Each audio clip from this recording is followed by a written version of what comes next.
Hey, welcome to Will Cook Music Reviews. I'm Will Cook, and today I am sharing my thoughts on this latest double EP from this Los Angeles via Tennessee artist Meg Myers. It's Thank You for Taking Me to the Disco, and I'd Like to Go Home Now. The titles both play off of her 2018 album, Take Me to the Disco. That was when I first caught wind of her, and I really dug her edgy alternative rock sound. I gave it a few spins, but I never really did latch onto anything outside of the single Numb. I don't know, maybe I just didn't spend enough time with the album. But I kept her on my radar, and I decided to give this new music a try, and I was really shocked to see that she has signed to Sumerian Records for this double EP, a label that's mostly known for a roster of metalcore music, but they have been known to branch out before. And apparently most of these songs were recorded during the Take Me to the Disco sessions all the way back in 2018. She was gonna release them as an EP last year, but that never ended up happening for whatever reason, and then she added a few more songs and ended up putting this double EP together. Now, I think I caught I Hope You Cry with Morgan when it was released back in early November, but the slow and repetitive piano piece I actually find to be a major bore. Like, I like me a good bummer song, but I'm just not finding much good to this one at all. I think I forgot about it pretty quickly until it actually came to the release of the EPs. I went into the EPs backwards. I ended up listening to the I'd Like to Go Home Now EP first because it was the closing song from that one,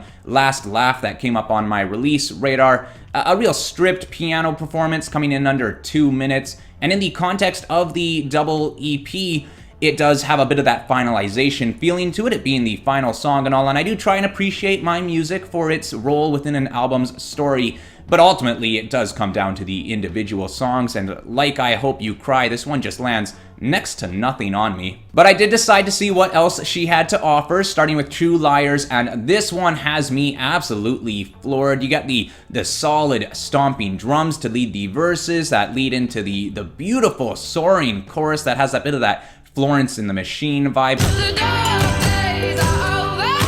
It's the formula that really just digs right into me. A big part of the appeal for me with Meg Myers is in the vocals. She has a huge power to her delivery, well suited for a big, passionate chorus, and this song is exactly that. That drawl she adds to her voice at certain parts, I love it.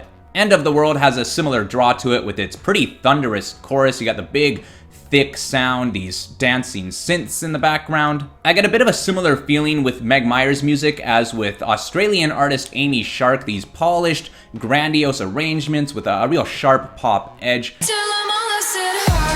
Her softer delivery on Hurt especially makes me think of Shark. Slower build, but it works to a bit of this epic orchestral-backed finale. Not really the most thrilling of songs, though. And similarly with Sweet Liar, it keeps it soft and slow to start before ramping things up a bit in the second half. You get a bit of a tribal element to a couple of parts on this one. And then when it comes to the first EP of the two, you got Any Way You Wanna Love, another big, stomping, anthemic track, shows off that vocal power, but I do find it just a little bit basic, I guess. I do get a little more excitement with the frantic feeling of Grizzly. The song just goes, great energy, but still, I'm not really left feeling like, wow, I gotta listen to that again. The Underground has that yo-yo refrain to it that's pretty catchy, and I like the dark, grungy guitar. You know, it's exactly what I like about Meg Myers' sound. A edgy rock feel with the strong pop pull, but like most of the stuff on this, it just ain't quite striking that nerve for me. I do like Breaks My Back. You get more of that dark energy in the hook, and I like the message of the overbearing love. Nothing I haven't heard before, but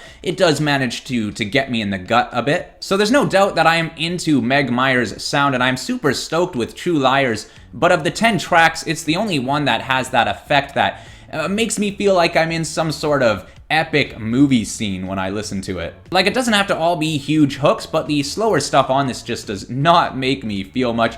And then the bigger melodies, they lack that exciting originality that I'm looking for. I'm gonna give the album a solid 5.5. And that wraps it up. Thank you for checking out the review. I'd love a thumbs up if you enjoyed what you saw. Hit the subscribe. I've got more on the way, and leave your thoughts in the comments below. I'd love to chat. I'll see you next time.